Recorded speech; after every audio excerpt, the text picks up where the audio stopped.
Eh bien, aujourd'hui, j'avais envie de vous parler d'une chose dont on entend le mot tourner un peu en boucle, dont on comprend de façon puissante ou légère la signification, mais en tous les cas qui vient tous à un moment donné ou à un autre nous challenger, et qui est la légitimité.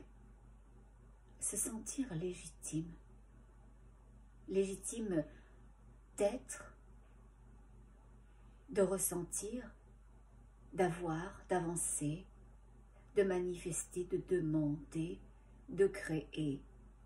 Légitime, au final, on pourrait résumer ça en un mot, légitime à vivre qui l'on est, de la façon juste et appropriée pour nous, ne rattachant ça à personne qu'à nous-mêmes. C'est un gros défi aujourd'hui où on nous apprend qu'il faut avoir le droit, l'assentiment, le regard bienveillant, la porte ouverte, le hoquet de l'autre ou de la situation, ou de le contexte ou de la famille. Ah bon?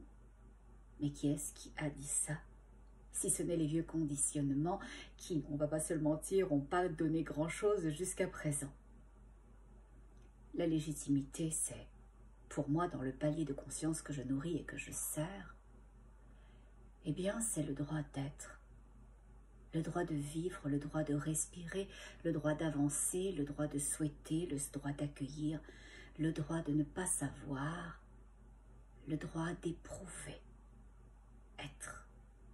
être présent à soi-même et présent à toute chose, sans que ça soit rattaché à l'assentiment de quoi ou de qui que ce soit. Alors, pour pouvoir s'autoriser sa propre légitimité, il faut une petite chose importante. Une toute petite chose, précieuse, subtile, qui va tout changer. Un peu comme un condiment sur un plat qui aurait été sans saveur sans ça. Eh bien, c'est... Oui, vous le savez, je vous l'entends. Je l'entends que vous me le dites, c'est l'amour. L'amour.